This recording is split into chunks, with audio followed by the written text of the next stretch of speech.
Bonjour à toutes et à tous. Nous accueillons aujourd'hui et avec grand plaisir Pierre Clanet, chargé de mission culture et patrimoine pour la communauté de communes du Haut-Languedoc, pardon. Bonjour Agnès. Bonjour Pierre.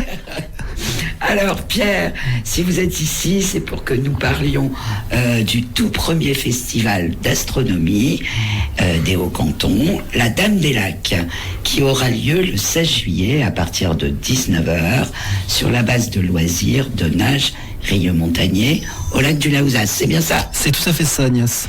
Alors, première question Pierre, qui est à l'initiative de ce festival et pourquoi? Alors c'est une rencontre en fait avec la Cité de l'Espace qui a à cœur de sortir des murs et d'aller sur des territoires où on peut bien voir les étoiles. Et on sait aujourd'hui qu'avec la pollution lumineuse, c'est de plus en plus compliqué. Et là, assez naturellement, on les a contactés, on s'est rencontrés et ça a été une évidence. Il faut absolument qu'on se serve de nos lacs et de leur observatoire naturel. Merci. Alors, Planète Science Occitanie et Planète Tarn vont proposer de découvrir le ciel d'été en plusieurs ateliers et tout au long de cette soirée. Alors, qui sont Planète Science Occitanie et Planète Tarn, s'il vous plaît? Alors, Planète Science Occitanie, c'est un peu l'émanation de la Cité de l'Espace. C'est une association nationale qui a son émanation occitane et qui vient en soutien d'action de la Cité de l'Espace et qui viendra chez nous, une belle association avec plein d'ateliers et des spécialistes, mais aussi amateurs qui viennent expliquer et démocratiser l'astronomie. Et Planète Tarn, en fait, c'est nos voisins, parce qu'en fait, ils sont de Montredon, la Bessonnier, pas très loin, et c'est l'observatoire. Et c'est l'association gestionnaire de l'observatoire de Montredon. Ok, bah voilà, comme ça on les connaît un petit peu. Ils seront présents sur la manifestation. Tout à fait, tout au long de la soirée, avec de l'observation du ciel d'un côté, des ateliers de l'autre, contes et légendes autour du ciel, tout un tas de petites surprises en continu toute la soirée, sans inscription, et ils vont animer la partie ciel en fait. Ok. Alors justement, comment va s'articuler cette soirée, Pierre? Alors, on continue les ateliers, ça à partir de 19h jusqu'à 23h minuit, sans interruption, pour tous les publics, les petits et les grands. Et à côté de ça, quelques rendez-vous pour animer la soirée, parce qu'en fait, notre festival en cache en fait un autre, qui est Un été dans le Tarn, qui est un festival porté par le département du Tarn, et qui vise à créer des petites scènes partout sur les territoires, et on sait que notre communauté de communes est à cheval sur 2 départements, et en fait, ils veulent programmer de la musique. Et c'est pour ça qu'en plus de l'astronomie, on aura 2 concerts. Le premier de 19h30 à 20h30 fait par la Poche Rose, un groupe d'électro, qui s'inspire, on en reparlera tout à l'heure. Et un second à 21h30. Ok, merci. Alors, quelle est la différence entre des étoiles et une constellation, Pierre? Alors, une étoile, c'est l'astre en lui-même, en fait. C'est la partie, la partie lumineuse, en fait. Et en tant que telle, c'est une entité, une étoile, comme le Soleil, et une boule, en fait, de gaz, tout simplement, qui brille dans le ciel. Et une constellation, en fait, c'est une pure création de nous autres humains sur Terre, puisqu'en fait, c'est des amas d'étoiles qui forment des groupes qu'on a plus facilement collectés entre elles pour faire par exemple repérer le nord, pour repérer certains hémisphères, etc. Mais ce sont des constructions humaines. En soi, les étoiles, elles sont toutes uniques et c'est nous qui les avons associées pour créer des formes. Pour créer des formes, ok. Alors, à notre connaissance, il existe 88 constellations, c'est bien ça? Tout à fait. Alors, les plus connues? Alors la grande ours, évidemment, la petite ours, l'ensemble des signes du zodiaque, Gémeaux, etc. Et puis après, bien sûr, d'inspiration mythologique. On a par exemple Centaure, la chevelure de Bérénice, qui a une histoire assez géniale parce que c'est une aïeule de Cléopâtre, Bérénice. En fait, elle aurait perdu en montant chez les dieux parce qu'elle était divine sa boucle de cheveux d'or, parce qu'elle était blonde, et en montant, elle aurait laissé tomber dans l'espace sa boucle. Donc autour des étoiles, il y a toujours un peu d'histoire autour de. Un petit peu d'histoire. C'est ça. Que vous connaissez relativement bien en général. En fait, j'adore les Ptolémées, c'est la dynastie de Cléopâtre. Donc c'est pour ça que je fais le clin d'œil, je rebondis sur ça, Ok, alors j'ai une question. Est-ce que toutes les constellations sont visibles en fonction des télescopes que l'on a, ou alors elles sont visibles à partir du point de lieu où on les regarde? En fait, c'est un peu tout ça, Agnès. Il y a l'époque aussi qui rentre en jeu, l'hémisphère. parce que sachant qu'on est dans le nord ou dans le sud, on voit pas la même chose. L'été aussi, la rotation de la Terre. Bref, il y a au moins une dizaine de facteurs qui rentrent en compte et qui rendent chaque soir et chaque observation du ciel unique. On espère que le 16, et c'est prévu, on aura un beau ciel dégagé. On aura. Je pense qu'on est bien parti pour. Croise les doigts. On va avoir un beau panorama, mais il y a beaucoup de facteurs et c'est ça qui rend la chose assez géniale. C'est que même l'animateur professionnel va découvrir en même temps que le public ce qu'il va pouvoir voir.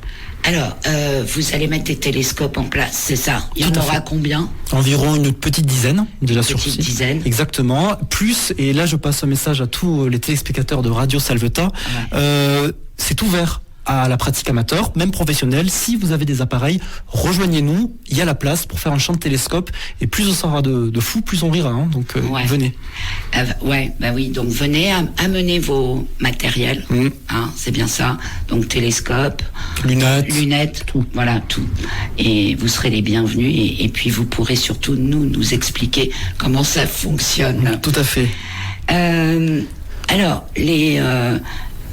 qu'est-ce que la gravité? La gravité, on confond souvent avec le poids. C'est ça. En fait, c'est pas tout à fait la même chose. Le poids, c'est une force. Et la gravité, en fait, c'est vraiment ce qu'on entend par l'effet de pesanteur, l'effet d'avoir du mal à se mouvoir ou de rester collé au sol. Ça, c'est à cause de la masse de l'astre qui nous porte, la Terre, qui crée une énergie et qui, cette énergie, additionne avec la masse que nous, on porte. Ce qu'on appelle, en fait, communément le poids. Mais c'est pas le poids. Le poids, c'est la résultante, c'est la conséquence. C'est la gravité plus notre masse. Et ces deux choses ensemble font qu'on pèse et qu'on ressent en quelque sorte. Ce qui explique que sur la Lune ou sur Mars, qui sont plus petites que la Terre, eh bien en fait on a un effet de gravité moindre, parce que l'astre est moins grand. D'accord. Alors, on va parler aussi... Alors, c'est ça que j'ai pas compris. On va pouvoir voir comment le système solaire s'est formé. Exactement. Comment on peut voir ça? Alors ça, c'est le... C'est compliqué. C'est compliqué. C'est le génie des deux super associations qui seront là, d'avoir créé des billets de médiation, des maquettes, des petits films, en tout cas des choses vraiment beaucoup plus palpables que la simple explication, et qui rendent ça assez évident quand on les écoute. Ils sont tellement passionnés et professionnels en plus qu'on peut tout comprendre. Alors on oublie vite après, vous verrez quand on rentre chez soi, on fait même sa soirée était géniale, j'ai déjà oublié, mais on les écoute, c'est un vrai plaisir et ils seront une petite dizaine à nous raconter comme ça tous les mystères de l'espace. D'accord, donc ce sera totalement abordable. Totalement abordable. C'est bien, tant mieux. Alors on va passer maintenant donc au film. Oui. À la partie film, il va y avoir Nostalgie de la lumière. Beau titre. Très joli titre de Patricio Guzman. C'est un film plutôt engagé. Oui. Primé à Cannes en 2010. C'est ça, sorti en 2010. Oui. Alors bien entendu, ça va nous parler d'astronomie, mais également de dictature. Oui. Avec Pinochet au Chili. Exactement.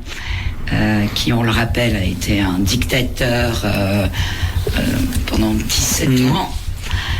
Il y a 3200 morts. Il a 3200 morts à son actif, 38 000 personnes torturées, et j'en passe. Donc tout ça, ça se passe au Chili. Et puis on va aussi s'interroger, du coup, sur l'avenir de notre planète. C'est ça, c'est assez génial. D'ailleurs, de plus en plus, l'astronomie, les astronomes en général, utilisent des outils, même la NASA et l'ESA en France, en Europe, ils utilisent le ciel pour comprendre la Terre. Et de plus en plus, c'est un peu paradoxal en fait. On n'a jamais aussi bien compris la Terre et les changements qui arrivent, qui s'accélèrent, qu'en regardant depuis le ciel. On prend un peu de hauteur tout simplement. Et c'est ce que fait Patricio Guzman en 2010 déjà. C'est que non seulement il parle d'espace avec Atacama, le fameux observatoire le plus grand du monde, et qu'il y a le ciel, c'est assez sublime. Il parle d'Atacama, mais pour mieux parler de la Terre, de la politique, mais en fait c'est de l'humanité en général. 3000 mètres d'altitude, c'est bien ça. Et puis un ciel absolument merveilleux. On aura le même évidemment autour de nos lacs, mais... je pense qu'on aura un ciel magnifique. Superbe, oui. Un ciel magnifique. Donc après, on va passer... il y a également une exposition. Oui, tout à fait. Avec Art Framina. Tout ça, Michel Thomas, le photographe. Thomas, exactement. Photographe. D'ici, d'ailleurs, qui est sur notre territoire. Et qui va s'intituler Regard d'Amatan, qui est un vent d'Afrique. En fait, c'est chaud, exactement, et sec.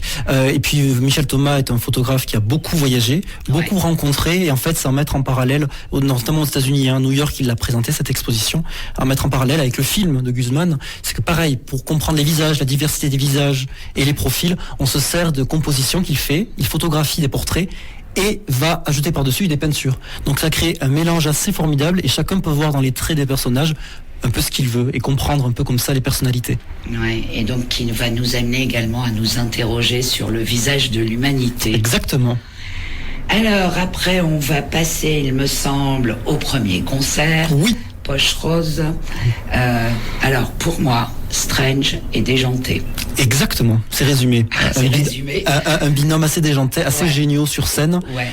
C'est bondissant. Hein. C'est bondissant, c'est frais, c'est rafraîchissant. Pareil, ça interroge aussi beaucoup quand on écoute et chacun y picore un peu ce qu'il veut. Ouais. Et c'est une très belle introduction à la soirée de musique parce qu'après le set musical, ils nous réservent entre 20 et 30 minutes ce qu'ils appellent la masterclass, c'est-à-dire qu'ils descendent dans le public et ils montrent comment fonctionne le son, comment fonctionnent les instruments, l'acoustique. Donc il y a un côté hyper pédagogique et ils sont vraiment géniaux. Bon, bah écoutez, on les attend de 19h30 à 20h30 et après on va pouvoir voir l'autre groupe qui est Lazare, c'est comme ça qu'on prononce. Oui, tout à fait, avec deux R, avec un Z et deux R. Lazare. Alors ça c'est de la pop électro, c'est beaucoup plus doux. Oui. Et peut-être plus dansant pour une fin de soirée. Exactement. Et eux, en fait, sont inscrits typiquement dans le festival Un été dans le Tarn. En fait, c'est eux alors, ils sont toulousains. Ils ont joué il y a assez peu longtemps à Albi pour l'introduction off de post-guitare. Exact. Et ils s'inspirent de musique du monde. Alors, ils mélangent électro, acoustique et ça crée un message assez rafraîchissant et Agnès comme j'ai bien aimé, je les ai écoutés tout à l'heure, franchement j'ai bien aimé. C'est plutôt sympa. Est-ce qu'on va pouvoir se restaurer, Pierre? Mais évidemment. Et où? Alors juste à côté, toute la base de loisirs sera occupée, c'est assez resserré mais il y a de quoi se balader et il y aura un village de food truck avec quelques surprises. Bon, il y a de la nourriture de chez nous, on a aussi la nourriture brésilienne, on a voulu mélanger avec le Chili, on s'est dit que l'Amérique latine c'était aussi très chouette. Un marchand de glace artisanale. Et puis une petite buvette aussi pour compléter le tout. Bref, vraiment de quoi manger. Et je rappelle, en plus autour, nous avons des restaurants, les campings, qui seront tout à fait prêts aussi à accueillir des grands groupes. Bref, vraiment, on manquera pas. Bon, écoutez, tant mieux. Il y en aura donc pour tout le monde. Est-ce qu'il faut réserver sa place ou on arrive comme ça? Comme ça. Et justement, c'est un peu le clin d'œil. Je crois que la soirée va se consommer encore mieux si on arrive un petit peu par hasard. Évidemment, il y a des rendez-vous dont on a parlé, Agnès, les deux concerts, le film. Mais l'idée, c'est aussi de se perdre dans le festival, qui n'est pas immense non plus, et de découvrir et d'être émerveillé au fur et à mesure. Par exemple, avant le film, donc c'est qu'à 23h, on a quand même mis en place un ciné plein air avec des transats. Donc n'importe qui, toute la soirée, peut aller sur les transats et observer le ciel même, tout simplement, comme ça, prendre du temps pour discuter. C'est aussi flâner ce festival. Est-ce qu'on risque de voir des étoiles filantes ou pas? Alors on est en août, non? On est un peu tôt pour les Perséides qui commencent en août, mais il n'empêche que les ciels d'été sont riches de base. En météorites et autres étoiles filantes. Donc on risque d'en voir. Moins que toutes les 10 par minute quand on est en août, mais quand même, on va en voir. Alors, autre question qui me passe par la tête. À 19h, on va observer quoi? Le ciel est clair, on voit pas les étoiles. Alors, on peut observer avec des filtres le soleil. D'accord. Très dangereux, je rappelle. On peut observer en direct et encore moins avec un télescope, mais on peut observer la Lune qui sera là aussi, le Soleil, parfois même des galaxies avec des télescopes très puissants. Mais c'est vrai que l'idée est de 19h à mettons 22h, ce seront les ateliers, les explications. D'ailleurs, ils y tiennent beaucoup, les animateurs vont expliquer pour les jeunes ou pour les moins jeunes qui veulent acquérir du matériel, comment s'y prendre. C'est pas facile de savoir si on prend une lunette, si on prend un télescope, quel télescope prendre. Donc il y a tout ça aussi qui va être intéressant. Et à partir de 22h, vraiment, là, on va pouvoir observer le ciel profond, bien sûr, dès que la pénombre arrive. Écoutez, vous voyez, pour moi, lunettes, télescope, c'était la même chose. Et visiblement, c'est pas pareil. C'est bien différent. Bien différent. On voit pas la même chose avec l'un ou l'autre. Que je suis.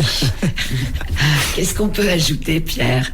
Eh bien, écoutez, de nous suivre dans cette aventure qui est un peu expérimentale, parce qu'on voulait tenter d'avoir un festival signature sur le territoire. Une belle aventure qui vient mettre sur la table beaucoup de partenaires, dont la Cité de l'Espace, que nous sommes très fiers de recevoir. Toute la communauté de communes, d'où le nom d'ailleurs, les Dames des Lacs, parce que l'idée, ça c'est mon souhait vraiment très, très cher, c'est que ce festival l'année prochaine tourne. On a 4 beaux lacs sur notre territoire, Tarnot-Hérolté, Hérolto-Tarnais, et l'idée c'est que j'aimerais beaucoup que l'année prochaine il soit par exemple à la Raviège, l'année suivante qu'il soit par exemple à Vesoul, Saint-Peyre. C'est assez génial, l'idée c'est qu'il soit itinérant. Ça serait super chouette. Donc cette année on commence par la Houzas parce que ça s'est fait comme ça et que c'était pratique. Mais l'idée, c'est qu'ils viennent circuler à partir de l'année prochaine. Pourquoi pas? Ok, alors qu'est-ce qu'on peut vous souhaiter? Un temps clair, enfin un ciel clair, ça dégagé. c'est sûr, dégagé. D'ailleurs, est-ce qu'on peut voir les étoiles par temps de pluie? Oui, tout à fait. Alors il y a des télescopes à infrarouge qui marchent très bien aussi, même par nuage. La pluie c'est un peu embêtant parce qu'on vient vite avoir des gouttelettes sur la lentille, c'est pas terrible. Mais par contre le brouillard ne gêne pas trop, on peut toujours avoir un trou. Il y a des choses vraiment, les appareils sont assez impressionnants aujourd'hui. Bon, alors ça, le soleil, parce que ce serait bien qu'il fasse beau, peut-être un peu moins chaud. Il fera que 32. Il ne fera que 32. Bon, bah, écoutez, voilà, on pourra aller se baigner en amont, au lac. Beaucoup de monde. Oui, beaucoup de participants, je l'espère. Des petits, des grands, tous les âges. Ouais, de tous les âges. Et puis, ça peut former de nouvelles vocations, donc pourquoi pas. Nouveau Tamois Pesquet serait d'ici. Ça serait génial. Fabuleux. Qu'est-ce qu'on vous souhaite d'autre? Je sais pas. On fait encore appel aux bénévoles? Ah oui, avec très grand plaisir. Vraiment, c'est même plus que le but du festival, de faire croiser les gens et les regards. Ok, voilà. Donc amenez vos lunettes, vos télescopes, tout ce que vous avez chez vous, et ça pourra animer d'autant mieux cette manifestation. Écoutez, très belle fête à vous. Merci Agnès. Radio Salvetat sera là, c'est sûr. Génial. Et voilà. Et à très bientôt. Merci Pierre. Au revoir Agnès. Au revoir.